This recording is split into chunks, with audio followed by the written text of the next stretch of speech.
درسقرآن.com آپ کے لیے پیش کرتا ہے تفسیر قرآن مولانا اسلم شیخ پوری صاحب کی آواز میں۔ اور اللہ کہتا ہے یاد کرنے کے لیے آسان، پڑھنے کے لیے آسان اور سمجھنے کے لیے آسان۔ اس کے علاوہ اس مقبول ویب سائٹ پر آپ سنیے معروف عالم دین کے اصلاحی بیانات۔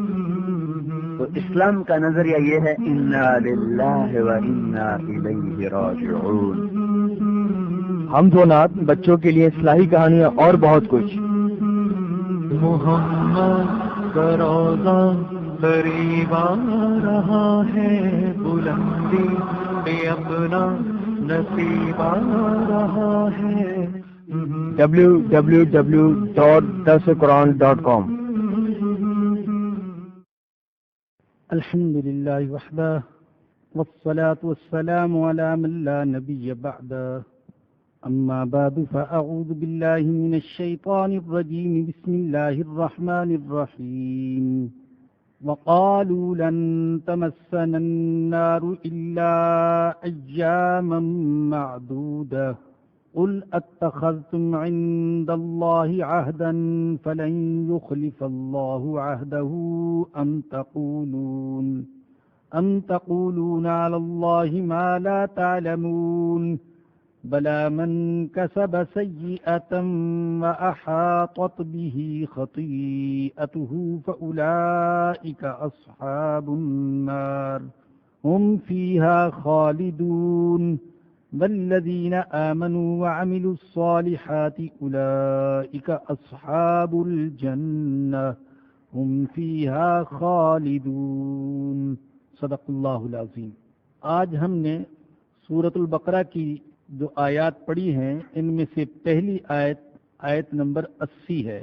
تذکرہ یہود ہی کا چل رہا ہے، ان کے غلط عقائد، نظریات، افکار کی تردید اللہ فرما رہے ہیں۔ فرمایا کہ وقالوا لن تمسنا النار الا ایاما معدودہ، اور یہ کہتے ہیں کہ ہمیں ہرگز آگ نہیں چھوئے گی مگر گنتی کے چند دن کے لیے ہم دوزخ میں جائیں گے اور پھر ہمیں دوزخ سے نکال کر جنت میں جگہ دے دی جائے گی۔ بعض تفاسیر میں ہے کہ سیدنا موسیٰ علیہ السلام کے کوہ طور میں تشریف لے جانے کے بعد انہوں نے 40 دن تک بچھڑے کی جو عبادت کی تھی، تو ان کا خیال یہ تھا کہ بس وہی 40 دن ہمیں عذاب ہوگا اور پھر ہمیں عذاب سے نجات مل جائے گی۔ بلکہ یہود کی بعض تحریروں سے تو یہ ظاہر ہوتا ہے کہ ان کا عقیدہ یہ تھا کہ کوئی یہودی دوزخ میں نہیں جائے گا، جیسا کہ خود آگے اسی سورۃ البقرہ میں آ رہا ہے وَقَالُوا لَن يَدْخُلَ الْجَنَّةَ إِلَّا مَنْ كَانَ هُودًا أَوْ نَصَارَى۔ یہودی کہتے ہیں کہ جنت میں صرف یہودی جائیں گے، اور ان کے مقابلے میں عیسائی کہتے ہیں کہ جنت میں صرف عیسائی جائیں گے۔ گویا کہ بہت سے یہود کا عقیدہ یہ تھا کہ یہودی ہونا یہ جنت میں جانے کے لیے کافی ہے۔ اللہ نے فرمایا قُلْ أَتَّخَذْتُمْ عِندَ اللَّهِ عَهْدًا، فرما دیجیے کیا تم نے اللہ سے وعدہ لے رکھا ہے؟ فَلَن يُخْلِفَ اللَّهُ عَهْدَهُ، جس کی وہ خلاف ورزی نہیں کر سکتا۔ أَمْ تَقُولُونَ عَلَى اللَّهِ مَا لَا تَعْلَمُونَ، یا تم اللہ پر ایسی بات کہتے ہو جسے تم جانتے ہی نہیں ہو۔ کیا اللہ نے تم سے وعدہ کیا تھا کہ تمہیں صرف چند دن کے لیے دوزخ میں ڈالوں گا اور پھر تم جنت کے حقدار بن جاؤ گے؟ لاؤ تورات میں سے کوئی آیت پیش کرو، اللہ کا کوئی وعدہ پیش کرو۔ اگر آپ غور فرمائیں تو بعینی ہی آج بعض مسلمانوں میں بھی یہ سوچ پائی جاتی ہے کہ جنت میں جانے کے لیے مسلمان ہونا بلکہ مسلمان کہلوانا یہ کافی ہے، عمل کی گویا کہ کوئی ضرورت نہیں۔ اور جان لیجیے کہ اللہ جو یہود کی باتیں اور یہود کی حرکتیں اور یہود کے اخلاق اور ان کے اعمال اور ان کا ناشکراپن نقل فرما رہے ہیں، تو اس لیے تاکہ مسلمان اپنے آپ کو یہود و نصارہ جیسی حرکتوں سے، ان جیسے افکار و نظریات سے اور ان جیسے اعمال و اخلاق سے بچا سکیں۔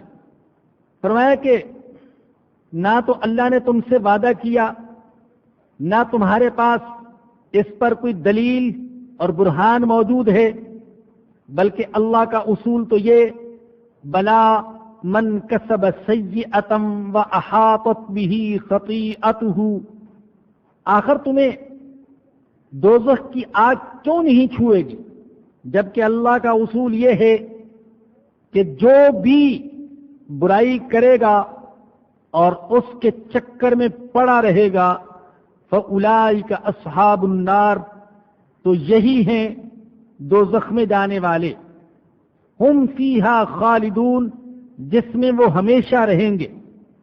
اگلی 2 آیتوں میں اللہ نے نجات اور عدم نجات کا ایک عالمگیر اصول بتلا دیا کہ نجات کا تعلق کسی قوم سے نہیں، نسل سے نہیں، وطن سے نہیں، رنگ سے نہیں، بلکہ نجات چند عقائد اور اعمال کی بنیاد پر ملے گی، اور عذاب بھی عقائد کے بگڑنے اور اعمال و اخلاق کی تباہی پر آئے گا، خواہ کوئی عرب ہو یا عجم، گورا ہو یا کالا۔ اللہ کے ہاں ایمان کو اور اعمال کو دیکھا جائے گا، یہ نہیں کہ اس کا کس قوم کے ساتھ اور کس وطن کے ساتھ تعلق ہے۔ فرمایا کہ جو شخص گناہ کرے گا اور گناہ کے چکر میں پڑا رہے گا، معصیت کے دائرے میں قید ہو جائے گا، گناہوں میں ایسا ملوث ہو گیا کہ اس کے ہر طرف گناہ ہی گناہ، اوپر بھی گناہ، نیچے بھی گناہ، دائیں بھی گناہ، بائیں بھی گناہ، آگے بھی گناہ، پیچھے بھی گناہ، ماضی کی زندگی میں بھی گناہ، حال کی زندگی میں بھی گناہ، مستقبل کی زندگی میں بھی گناہ، یہاں تک کہ گناہ کرتے کرتے گناہ ہی پر اس کا خاتمہ ہو گیا، تو فرمایا کہ یہ دوزخ میں جائے گا۔ گناہ ہو جانا بڑی بات نہیں ہے، ہر انسان سے گناہ ہو سکتا ہے۔ ہمارے آقا سرور دو عالم صلی اللہ علیہ وسلم کا فرمان ہے، کلکم خطاؤون، تم میں سے ہر ایک گناہ گار ہے، ہر ایک سے گناہ ہو سکتا ہے۔ گناہ ہو جانا بڑی بات نہیں، لیکن گناہ کے چکر میں اور گناہ کے دائرے میں مستقل طور پر پھنس جانا یہ بری بات ہے، یہ مہلک چیز ہے کہ کوئی گناہ کے دائرے سے نکل ہی نہ سکے۔ سود خوری میں مبتلا ہوا، مرتے دم تک اس گناہ میں مبتلا رہا، شراب نوشی کی بری عادت پڑ گئی، مرتے دم تک شراب نوشی کرتا رہا، بدکار تھا، مرتے دم تک اس کو بدکاری سے توبہ کی توفیق نصیب نہ ہوئی، ظالم تھا، دوسروں کے حقوق کھانے والا، مرتے دم تک اپنا پیٹ اور اپنی اولاد کا پیٹ اسی سے بھرتا رہا، توبہ کی توفیق نصیب نہ ہوئی، تو اللہ فرماتے فَأُولَئِكَ أَصْحَابُ النَّارِ، یہ ہیں دوزخ والے۔ البتہ توبہ کے ذریعے سے انسان معصیت کے دائرے سے نکل سکتا ہے، معصیت کے چکر سے نکل سکتا ہے۔ اللہ نے توبہ کا دروازہ ہر انسان کے لیے موت کی نشانیاں ظاہر ہونے تک کھول رکھا ہے، اور سارے عالم کے لیے اس وقت تک توبہ کا دروازہ کھول رکھا ہے جب تک سورج مشرق کی بجائے مغرب سے طلوع نہیں ہو جاتا۔ اور اللہ بار بار توبہ کی تلقین فرماتے ہیں، تو فرمایا کہ اصول یہ ہے جس نے گناہ کیے اور گناہوں کے چکر میں پڑا رہا تو یہی ہیں دوزخ والے، یہ اس میں ہمیشہ رہیں گے۔ والذین آمنوا وعملوا الصالحات، اور ان کے مقابلے میں وہ لوگ جو ایمان لائے اور جنہوں نے نیک اعمال کیے، اولئک اصحاب الجنہ، یہی ہیں جنت والے، ہم فیہا خالدون، یہ جنت میں ہمیشہ رہیں گے۔ قرآن میں ہر جگہ آپ کو یہی ترتیب نظر آئے گی، پہلے ایمان کا ذکر اور پھر عمل صالح کا ذکر۔ ایمان کا مطلب یہ کہ انسان کا نظریہ صحیح ہو، نیت صحیح ہو، فکر صحیح ہو، عقیدہ صحیح ہو، اس لیے کہ اگر کسی کی نیت کھوٹی، نظریہ خراب، تو عمل اگرچہ درست ہو، اس کی مثال ایسی ہے کہ صورت تو ہے مگر حقیقت نہیں ہے۔ جب ایمان کی جڑیں دل میں مضبوط ہوں گی تو اعمال صالحہ اور اخلاق فاضلہ کی توفیق ضرور ملے گی۔ ایمان جڑ ہے اور نیک اعمال اور اچھے اخلاق اس جڑ سے پھوٹنے والے، پودے پر لگنے والے پھل اور پھول ہیں۔ اگر پھل اور پھول نہ لگیں، ٹہنیاں خشک ہوں، پتے زرد ہوں، تو فکر ہوتی ہے کہ اس درخت کی بنیاد میں کیا خرابی ہے، کہیں کیڑا تو نہیں لگ گیا، کہیں ایسا تو نہیں کہ اوپر ہی رکھا ہوا ہے اور اس کی جڑ مٹی میں مضبوط نہیں ہے۔ یوں ہی اگر ایک شخص مومن ہونے کا تو دعویٰ کرتا ہے لیکن نہ اعمال اچھے نہ اخلاق اچھے، تو اسے اس بارے میں فکر مند ہونا چاہیے کہ کہیں ایسا تو نہیں کہ ایمان کا دعویٰ تو ہے مگر ایمان کی حقیقت نصیب نہیں، دل کی زمین میں ایمان کی جڑیں مضبوط نہیں ہوئی۔ پورا قرآن اٹھا کر دیکھ لیجئے، اللہ نے ایمان کے ساتھ عمل صالح کا بھی ذکر کیا ہے۔ والذین آمنوا وعملوا الصالحات، ان الذین آمنوا وعملوا الصالحات۔ اور اگر کوئی ایسا بد نصیب ہو کہ ایمان کا دعویٰ بھی کرتے اور ساری صلاحیتیں نیکی کو روکنے میں لگا دیتا ہے، تو ایسے شخص کا دعویٰ، ایمان کا دعویٰ، جھوٹا دعویٰ ہے۔ نہ صرف یہ کہ اسے نیکی کی توفیق نہیں ہوتی بلکہ اس کی بجائے اپنی ساری صلاحیتیں نیکی کو روکنے میں لگاتا ہے۔ والذین آمنوا وعملوا الصالحات، اور وہ لوگ جو ایمان لائے اور جنہوں نے نیک اعمال کیے، اولئک اصحاب الجنہ، یہی ہیں جنت والے، ہم فیہا خالدون، وہ اس میں ہمیشہ رہیں گے۔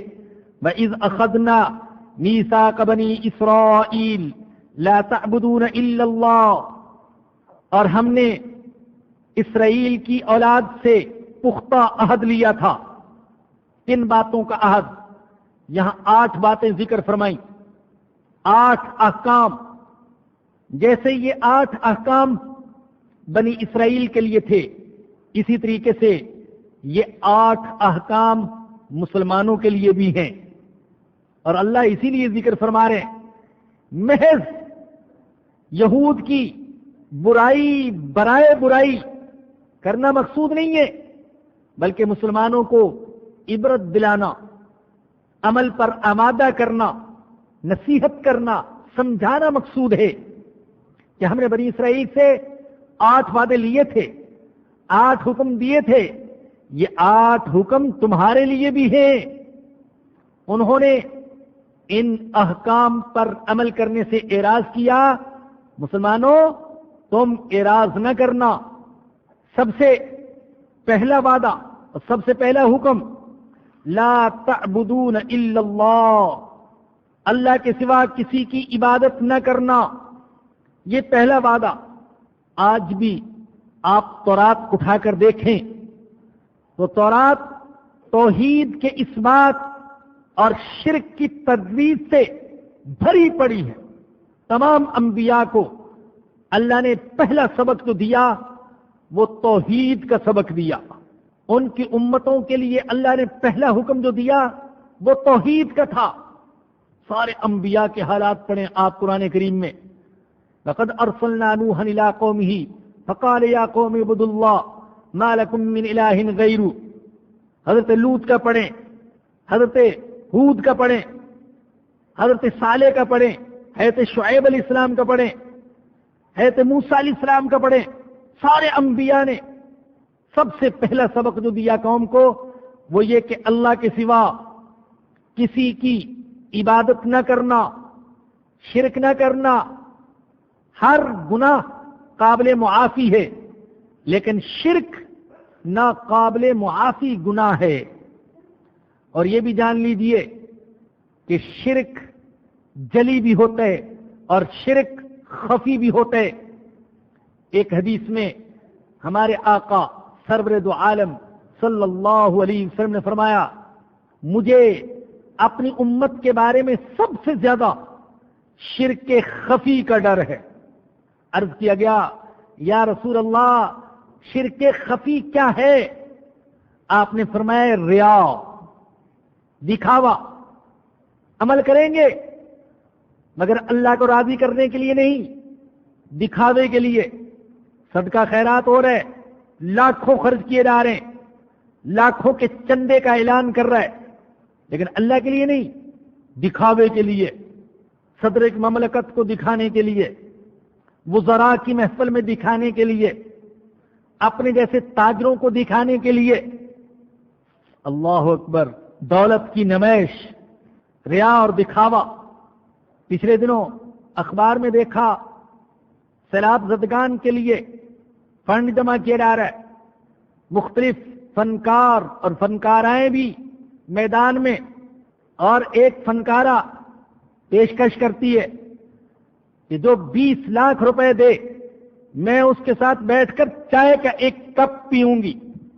اور پاکستان کا ایک مسلمان وہ اٹھتے ہیں، اس پیشکش کو قبول کرتے ہیں، ایک چائے کا کپ پینے کے لیے ایک طوائف کے ساتھ، ایک بدنام زمانہ عورت کے ساتھ، عریانیت کا سبق دینے والی کے ساتھ ایک چائے کا کپ پینے کے لیے وہ 20 لاکھ روپے دیتا ہے، اور اللہ کی رضا کے لیے شاید وہ 20,000 بھی دینے کے لیے تیار نہ ہو۔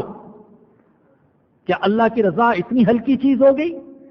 لوگوں کی تعریفیں، لوگوں کی شاباش، لوگوں کی واہواہ کیا اتنی قیمتی چیز، اور اللہ کی رضا اتنی ہلکی چیز کہ اللہ کی رضا کے لیے نہیں دیتا، لوگوں کو دکھانے کے لیے، سخی کہلوانے کے لیے، قصیدے سننے اور سنانے کے لیے خرچ کرتے ہیں۔ تو یہ شرک خفی۔ اللہ کے نبی نے فرمایا، سچے آقا نے فرمایا، اللہ ایسے لوگوں کو قیامت کے دن کہے گا، جاؤ تمہارے اعمال کی میرے پاس کوئی جزا نہیں، انہی سے جزا مانگو جن کو دکھانے کے لیے اور جن کو خوش کرنے کے لیے تم نے یہ عمل کیا تھا۔ ارے بدنصیب، تجھے قیامت کے دن کہا جائے گا، جا غریبوں کے لیے یہ 20 لاکھ روپے دینے کا صلہ اسی طوائف سے مانگ جسے خوش کرنے کے لیے تو نے دیا۔ تو شرک خفی بھی حرام، اور شرک جلی وہ تو ہے ہی حرام۔ اللہ کے سوا کسی اور کی عبادت، بتوں کی عبادت، قبروں کو سجدے، درگاہوں پر رکوع، مردوں سے مانگنا، اولاد مانگنا، شفا مانگنا، عزت مانگنا، دولت مانگنا، رزق مانگنا، یہ شرک۔ مت سوچئے کہ لات و حبل کے سامنے سجدہ تو حرام تھا، اور آج پیروں، فقیروں، ولیوں، درویشوں، نبیوں، صحابیوں شہیدوں کی قبروں پر سجدہ کرنا یہ حلال ہے؟ نہیں، ہرگز نہیں۔ اگر کائنات کے آقا میرے اور آپ کے آقا حضرت محمد الرسول اللہ صلی اللہ علیہ وسلم کی زندگی میں آپ کو سجدہ کرنا حرام تھا تو دوسروں کو بھی زندگی میں بھی اور مرنے کے بعد سجدہ کرنا حرام ہے۔ شرک، پہلا حکم یہ دیا لا تعبدون الا اللہ، اللہ کے سوا کسی کی عبادت نہ کرنا، وبالوالدین احسانا، اور والدین کے ساتھ نیک سلوک کرنا۔ قرآن کریم میں اکثر ایسا ہوا کہ اللہ نے جہاں والدین کے ساتھ حسن سلوک کا حکم دیا تو اس حکم سے پہلے اپنی عبادت کا حکم دیا۔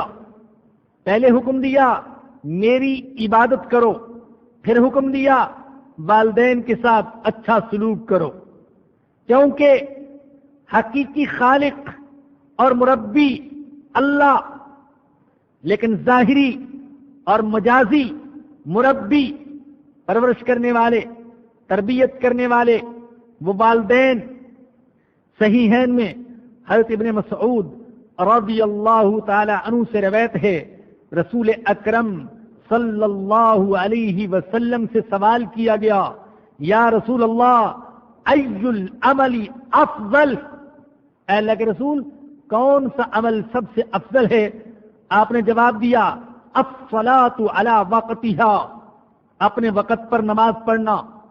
قلت ثم ای، اللہ کے نبی وقت پر نماز پڑھنے کے علاوہ کون سا عمل سب سے افضل ہے؟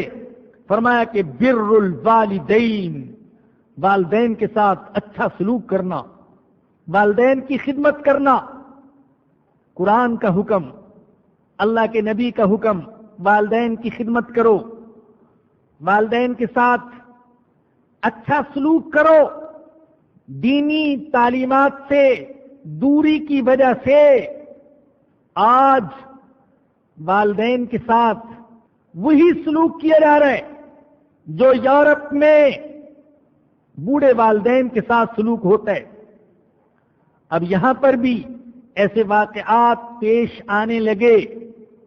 پچھلے دنوں ایک صاحب سے ملاقات ہوئی، بہت عرصے سے ان کو جانتا ہوں، بڑے کاروباری، 3 بیٹے، تینوں شادی شدہ، اور تینوں نے ماں اور باپ دونوں کو گھر سے نکال دیا۔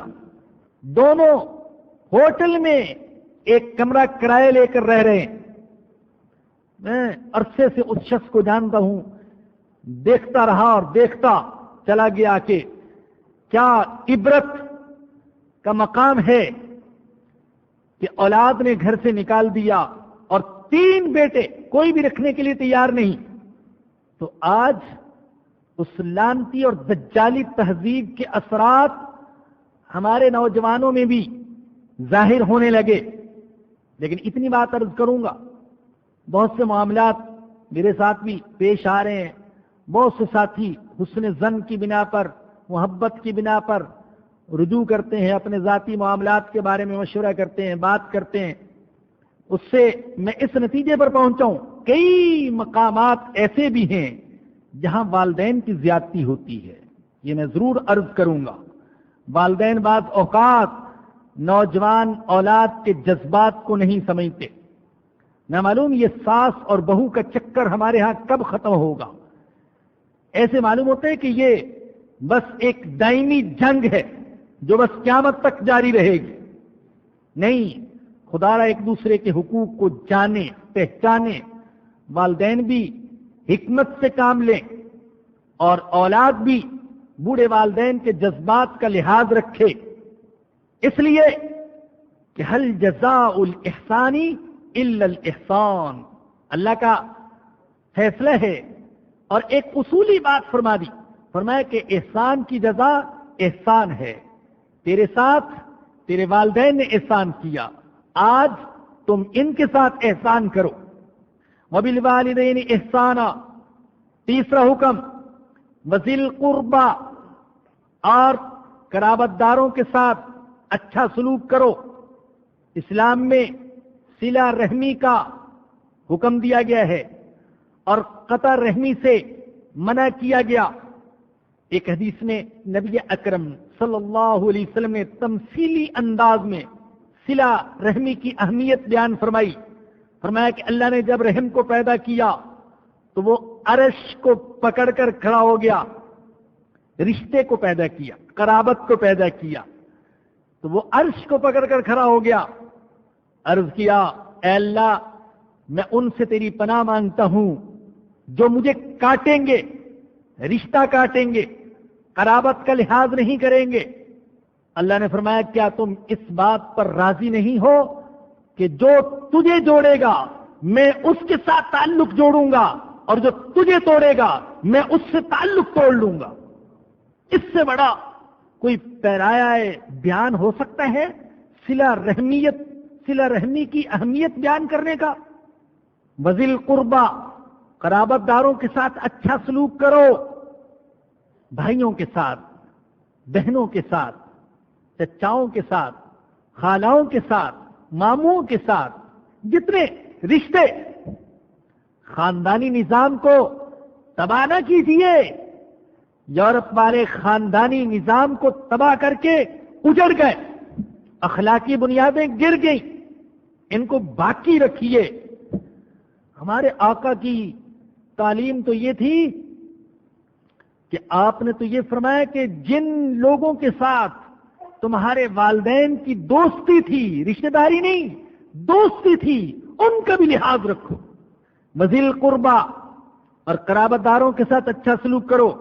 والیتاما، اور یتیموں کے ساتھ، یہ چوتھا حکم، یتیموں کے ساتھ اچھا سلوک کرو۔ حدیث آپ نے سنی، مسلم میں حضرت ابو ہریرہ رضی اللہ تعالیٰ عنہ کی روایت، آقا کائنات صلی اللہ علیہ وسلم نے فرمایا کافل الیتیم لہو او لغیرہ، یتیم کی کفالت کرنے والا خواہ اپنا ہو یا غیر، انا بہوا کہاتین فی الجنہ، میں اور یتیم کی کفالت کرنے والا جنت میں ایسے ہوں گے جیسے ہاتھ کی یہ دو انگلیاں ہیں۔ والیتاما، یتیموں کے ساتھ اچھا سلوک۔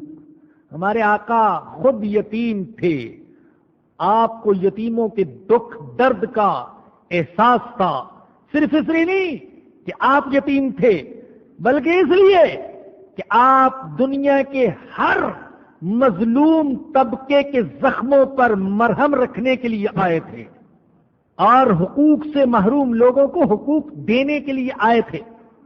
پانچواں حکم والمساکین، اور مسکینوں کے ساتھ اچھا سلوک کرو۔ مسکین کون ہے؟ الذین لا یجدون ما ينفقون علی انفسہم، یتیم وہ ہیں جن کے پاس اتنا نہ ہو کہ وہ اپنی ضروریات پوری کر سکیں، ان کے ساتھ بھی اچھا سلوک کرو۔ میرے بزرگوں اور دوستوں، میری بہنوں اور بیٹیوں، جیسے اس شہر میں، اس ملک میں مالدار بہت ہیں، غرباء، فقراء، مساکین، پسے ہوئے لوگ بھی بے شمار ہیں۔ سڑکوں پر دوڑتی بھاگتی چمچماتی گاڑیوں کو مت دیکھیے، قلبوں میں، حالوں میں، شادی کی خوشی کی تقریبات میں نئے جوڑے پہن کر اور لاکھوں کی نمائش کرنے والوں کو مت دیکھیے۔ بہت سے لوگ ہیں، یقین کریں کہ 2 وقت کی روٹی سے محروم۔ میرے کچھ اپنے قریبی دوستوں نے کچھ حضرات کے تعاون سے یہ سلسلہ شروع کیا کہ مستحقین کو تلاش کر کر کے ان تک مدد پہنچائی جائے۔ پیشہ ور بھکاری تو بہت ہیں، اللہ معاف فرمائے، جتنے پیشہ ور بھکاری مسلمانوں میں پیدا ہو گئے شاید کسی قوم میں نہیں ہے۔ بہت سے حرم تک میں بھیک مانگ رہے، شاید اس دفعہ جو ضرب مومن آئے تو اس میں آپ دیکھ بھی لیں، میں نے لکھا بھی اس موضوع پر، کئی فیملیوں کی فیملیاں، سینکڑوں کی تعداد میں لوگ صرف بھیک مانگنے کے لیے حرمین شریفین جاتے ہیں. اور یہ آقا نے فرمایا تھا صلی اللہ علیہ وسلم، ایک وقت آئے گا کہ غربا جائیں گے بھیک مانگنے کے لیے. آج اپنی آنکھوں سے یہ نظارہ آپ دیکھ سکتے ہیں، ایسا ہو رہا ہے. بالخصوص ہمارے ملک میں شاید بھکاریوں کی تعداد سب سے زیادہ، بے شمار بھکاری. ان کو میری اپنی ناقص سوچ کے مطابق زکوٰۃ دینا جائز نہیں ہے. ان میں سے بعض خود صاحب نصاب ہوتے ہیں، پیسے والے ہوتے ہیں، ان پر تو خود زکوٰۃ واجب ہوتی ہے. مستحقین کو تلاش کیا جائے.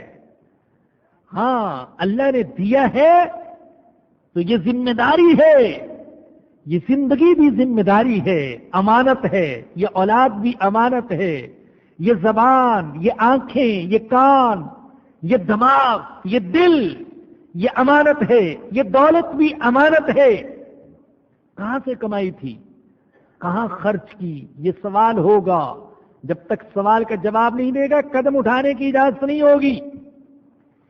تیرے محلے میں بھوک کی وجہ سے خودکشی کرتے رہے لوگ، اور تیرے ہاں نمائش پر، دکھاوے پر لاکھوں خرچ ہوتا رہا.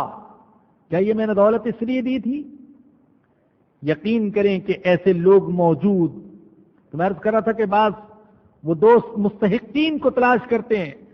واللہ ان سے جو بعض کہانیاں اور حقیقتیں سنی، رونگٹے کھڑے ہو گئے. ایسے ایسے لوگوں تک پہنچے کہ تین دن سے ایک لقمہ نہیں کھایا. کوشش کیا کریں اپنی طاقت کے مطابق جو ہو سکے ایسے محروم طبقات تک پہنچا جائے، ان کو تلاش کیا جائے، ان کی مدد کی جائے.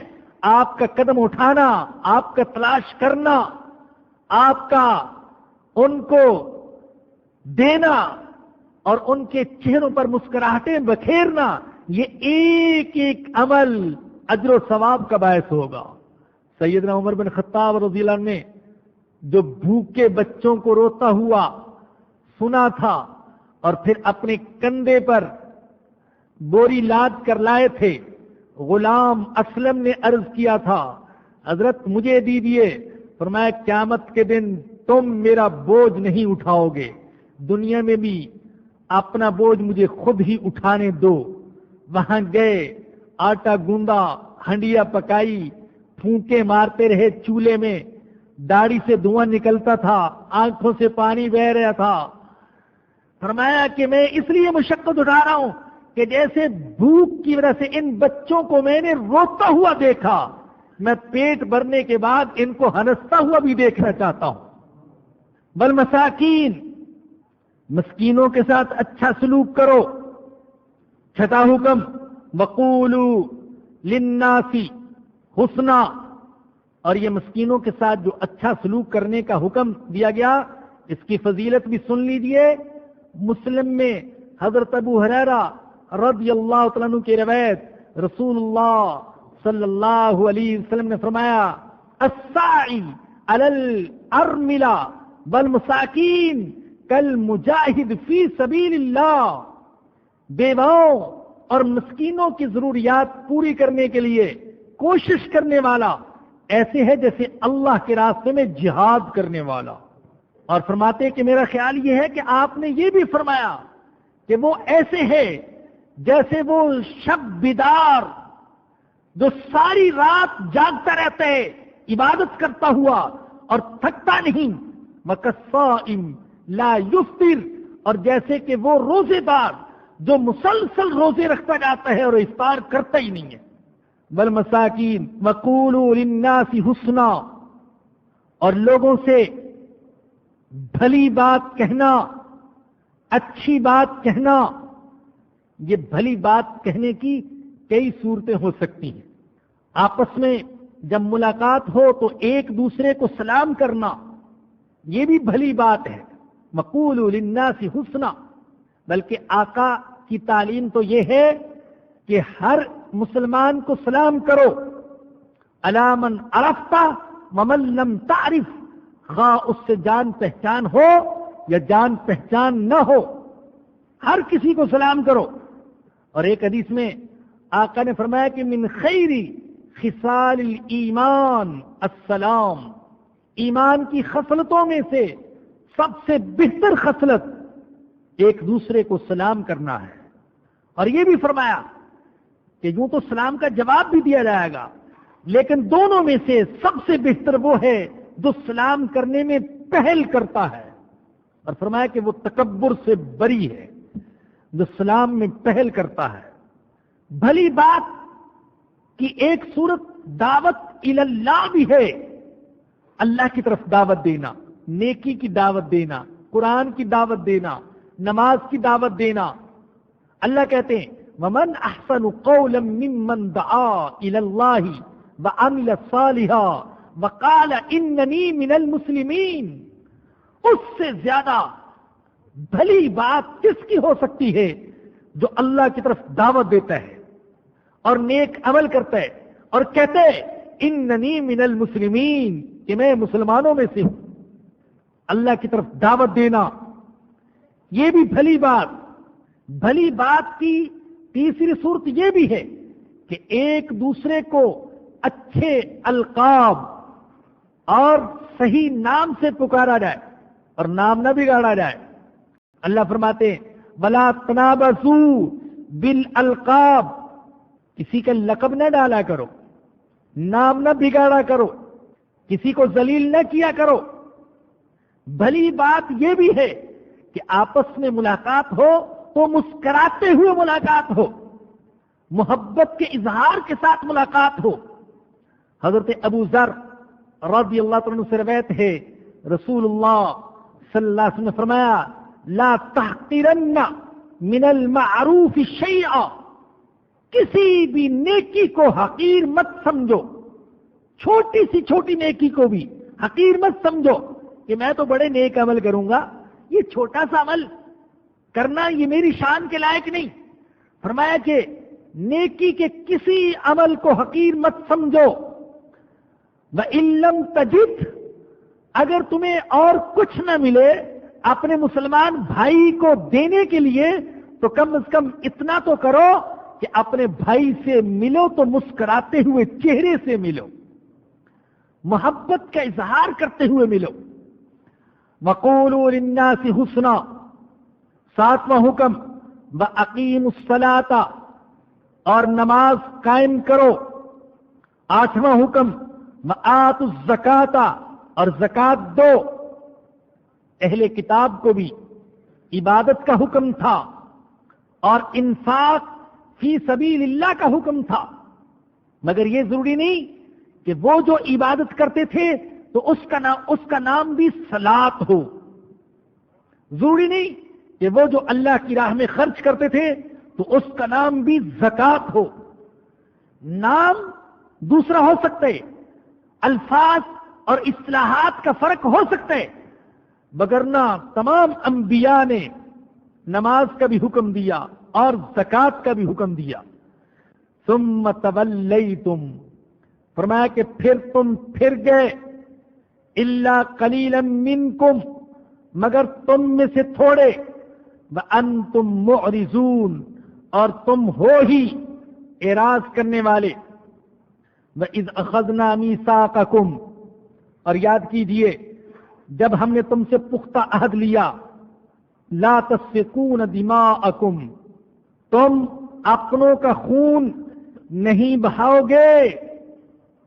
اللہ اکبر. ولا تخرجون انفسکم من دیارکم، اور اپنے لوگوں کو وطن سے نہیں نکالو گے. ثم اقررتم، پھر تم نے اقرار کر لیا، وانتم تشہدون، اور تم اس کے گواہ ہو.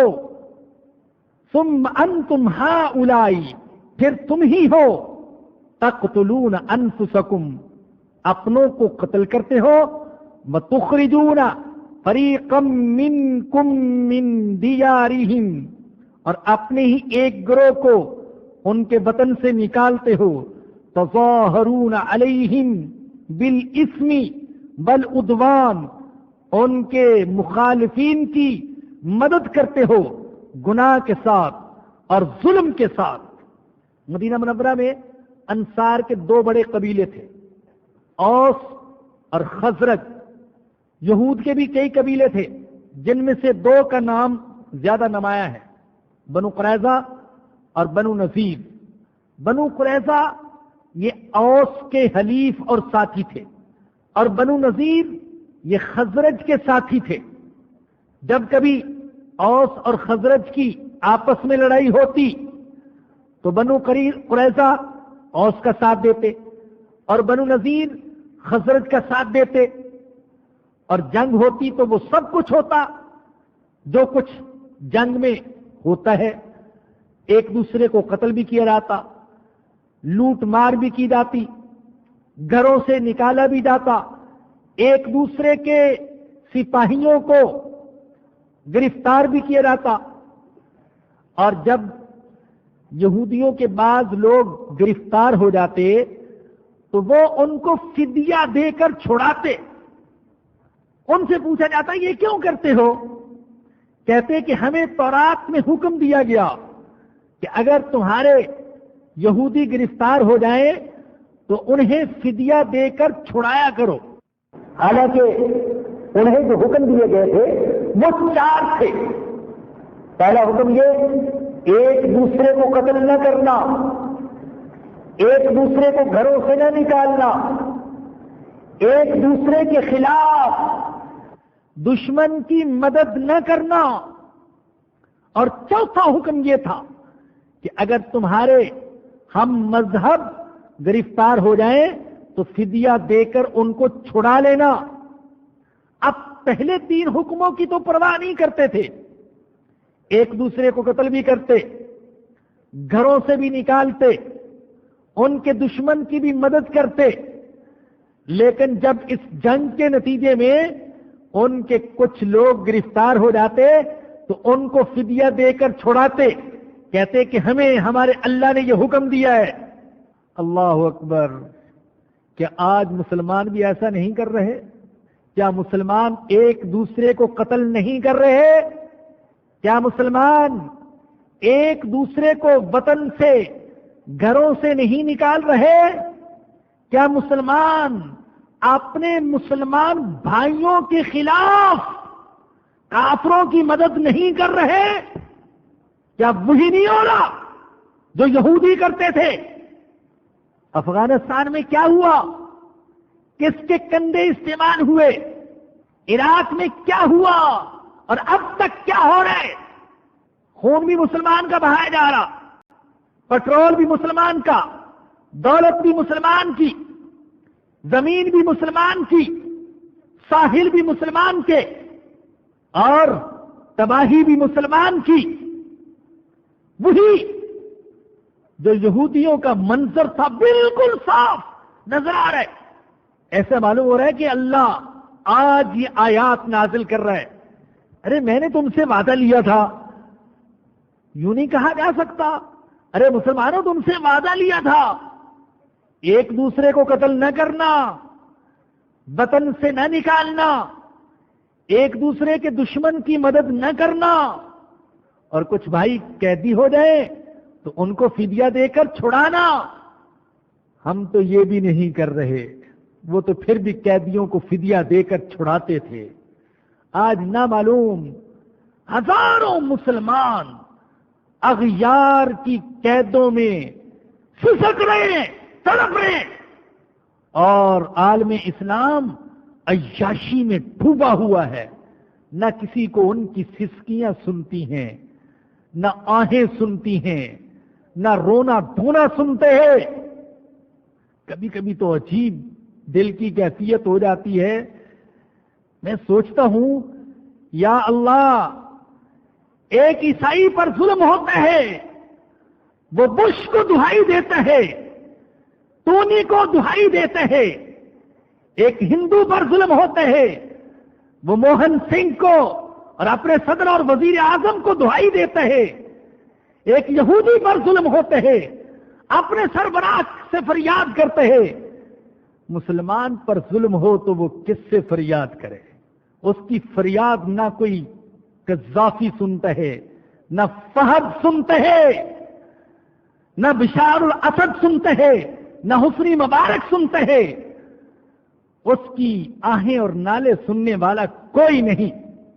فرمایا کہ تم سے یہ عہد لیا گیا تھا، یوں مت کرنا، وَإِن يَأْتُوكُمْ أُسَارَىٰ، تم نے یہ سب کچھ کیا، لیکن وَإِن يَأْتُوكُمْ أُسَارَىٰ، اگر وہ مسلمان قیدی بن کر تمہارے پاس آ گئے تو فَادُوهُمْ، تم ان کو فدیہ دے کر چھڑا لیتے ہو، وَهُوَ مُحَرَّمٌ عَلَيْكُمْ إِخْرَاجُهُمْ، حالانکہ تم پر انہیں گھروں سے نکالنا یہ حرام کیا گیا تھا۔ افتؤمنون ببعض الکتاب وتکفرون ببعض، کیا تم کتاب کے ایک حصے کو مانتے ہو اور ایک حصے کا انکار کرتے ہو؟ اللہ اکبر، کیسے کہوں کہ یہ صرف اللہ یہودیوں سے کہہ رہے ہیں، اپنی آنکھوں سے نظر آ رہا ہے کہ مسلمان بھی ایسے ہی کر رہا ہے، قرآن کے بعض احکام پر عمل اور بعض پر عمل نہیں ہے۔ ایک شخص ہے نماز روزہ حج زکات کی پابندی، لیکن تجارت میں معیشت میں وہ قرآن اور حدیث کے احکام کو ماننے کے لیے تیار نہیں۔ بعض لوگوں کو دیکھا گیا بڑے نمازی، لیکن گھر میں بیوی بچوں پر ظلم کرتے، حقوق ادا نہیں کرتے۔ ایسے بھی ہیں جو حج بھی کرتے ہیں اور سود بھی کھاتے ہیں، ان کا ہر سال عمرہ ادا ہوتے ہیں، کبھی قضا نہیں ہونے دیتے، لیکن ساتھ ساتھ مزدوروں پر، غریبوں پر ظلم بھی کرتے ہیں، ان کے حقوق کھا جاتے ہیں۔ نماز روزہ تو ہے، لیکن ہماری سیاست، ہماری حکومت، ہماری معیشت، ساری اقتصادیات وہ قرآن کے مطابق نہیں ہے، گھر کی زندگی قرآن کے مطابق نہیں ہے، ہمارے شادی بیاہ وہ اسلام کے مطابق نہیں ہے، ہمارے رسم و رواج وہ اسلام کے مطابق نہیں ہے، اور ہم کہتے ہیں کہ ہم مسلمان، ہمارا قرآن پر بھی ایمان، حدیث پر بھی ایمان۔ کیا ہم نے کبھی نہیں سوچا؟ اللہ ہم سے پوچھ رہا ہے، افتؤمنون ببعض الکتاب وتکفرون ببعض، کیا تم میرے دین کے کچھ حصے پر ایمان لاتے ہو اور کچھ کا کفر کرتے ہو؟ آدھے تیتر اور آدھے بٹیر، آدھا مسلمان اور آدھا انگریز، آدھا مومن اور آدھا عیسائی اور یہودی؟ نہیں، اس طرح اللہ کی مدد نہیں آئے گی۔ اللہ یہود سے کہہ رہے، فما جزاء من یفعل ذلک منکم، کیا سزا ہے اس کی جو تم میں سے یہ کرتا ہے کہ کچھ کتاب پر ایمان اور کچھ کا انکار، اس کی کیا سزا ہے؟ سوائے اس کے الا خزی فی الحیات الدنیا، سوائے اس کے کہ دنیا کی زندگی میں رسوائی، ویوم القیامت یردون الی شد العذاب، اور قیامت کے دن وہ سخت ترین عذاب میں ڈالے جائیں گے۔ وما اللہ بغافل عما تعملون، اور جو کچھ تم کرتے ہو اللہ اس سے بے خبر نہیں ہے۔ جو ایسا کرے گا، آدھے دین پر ایمان آدھے کا انکار، اللہ کہتے ہیں اس کو سزا یہ دی جائے گی، دنیا میں ذلت اور رسوائی، اور قیامت کے دن سخت عذاب۔ یہود نے ایسے کیا، ان کے ساتھ دنیا میں ذلت والا معاملہ ہوا۔ کیا آج ہمارے ساتھ ایسا نہیں ہو رہا؟ کیا دنیا میں ہمیں کوئی عزت حاصل ہے، باوقار مقام حاصل ہے؟ کون سی ذلت ہے جو آج ہم پر چھائی ہوئی نہیں ہے؟ اگر دنیا میں اللہ کا یہ وعدہ پورا ہو کر رہا تو کیا آخرت میں اللہ کا وعدہ پورا نہیں ہوگا؟ اللہ نے کہا تھا دنیا میں ایسا کروں گا، اگر تم ایسا کرو گے تو یاد رکھو دنیا میں ذلت ہوگی اور قیامت کے دن سخت ترین عذاب میں ڈالے جاؤ گے۔ دنیا میں تو ہمارے ساتھ ایسا ہو رہا ہے، اللہ ہمیں آخرت کی ذلت اور رسوائی سے بچا لے۔ اولئک الذین اشتروا الحیات الدنیا، یہی وہ لوگ ہیں جنہوں نے دنیا کی زندگی کو خرید لیا آخرت کے بدلے میں۔ اگر آپ یہود کی مذہبی کتابوں کا مطالعہ کریں تو ان سے پتہ چلے گا کہ ان کے ہاں سے آخرت کی فکر ختم ہو گئی تھی۔ مذہب پر چلنے کی جو ایک دوسرے کو تاکید کرتے تھے تو اس لیے تاکہ قوم کو دنیا میں عزت حاصل ہو، مقصود دنیا تھی ہر چیز سے، مذہب سے مقصد بھی دنیا کی عزت، آخرت کو بالکل فراموش کر دیا، نکال ہی دیا اپنے ذہن و دماغ سے۔ بہت سے لوگ ایسے ہیں نماز کے فائدے بیان کریں گے، صرف دنیاوی فائدے، حج کے فائدے صرف دنیاوی، ارے جی بین الاقوامی کانفرنس ہے، مسلمان اکٹھے ہوں گے، روزے کے صرف دنیاوی فائدے، صحت اچھی ہو جائے گی، جسم سماٹ ہو جائے گا، بیماریاں دور ہو جائیں گی، سب یہی دنیا کے مقصد، آخرت گویا کہ کوئی ہے ہی نہیں۔ بے شک یہ جو ساری عبادات ہیں ان میں دنیا کے فائدے بھی ہیں، لیکن اصل فائدہ آخرت کا فائدہ ہے، اصل فائدہ اللہ کی رضا کا فائدہ ہے۔ وَيَوْمَ الْقِيَامَةِ يُرَدُّونَ إِلَىٰ أَشَدِّ الْعَذَابِ أُولَٰئِكَ الَّذِينَ اشْتَرَوُا الْحَيَاةَ الدُّنْيَا۔ اگر آپ نے ہر عبادت سے مقصد دنیا ہی بنا لیا، اب آپ نے کہا کہ روزہ رکھو گے سماٹ ہو جاؤ گے، صحت ٹھیک ہو جائے گی، تو ایک شخص جو پہلے سے سماٹ ہے اور جس کی صحت ٹھیک ہے وہ کہے کہ مجھے تو روزہ رکھنے کی ضرورت نہیں ہے، میں تو پہلے سے بیماریوں سے بچا ہوا ہوں۔ آپ نے صرف یہی مقصد بیان کر دیا، دنیا کا مقصد۔ تو فرمایا کہ یہ وہ لوگ جنہوں نے دنیا کی زندگی کو خرید لیا آخرت کے بدلے میں، فلا یخفف عنہم العذاب، نہ ان سے عذاب ہلکا کیا جائے گا، ولا هم ینصرون، اور نہ ان کی مدد کی جائے گی۔ وآخر دعوانا الحمدللہ رب العالمین۔ ہمارے ایک شاگرد بھی ہیں اور بڑے عالم ہیں، مولانا ہدایت اللہ صدو خانی، بہت اچھے خطیب، اور اللہ نے بڑا علم سے نوازا۔ کئی مہینوں سے ان کو گرفتار کیا گیا ہے، ان کے بھائی نے سارے ساتھیوں سے درخواست کی ہے کہ ان کی رہائی کے لیے دعا کیجیے، اور عجیب بات یہ کہ ان کی گرفتاری کو ظاہر بھی نہیں کیا جا رہا۔ جو جنگ کے ایڈیٹر ہیں محمود شام، انہوں نے بھی ان کے لیے ایک کالم بھی لکھا، لیکن پھر بھی اثر نہیں ہوا۔ بہرحال ہم ان کی رہائی کے لیے دعا گو ہیں۔ الحمدللہ رب العالمین، والصلاة والسلام على سید الانبیاء والمرسلین۔ ربنا ظلمنا انفسنا وان لم تغفر لنا وترحمنا لنكونن من الخاسرین۔ یا ارحم الراحمین رحم فرما، یا تواب ہماری توبہ قبول فرما،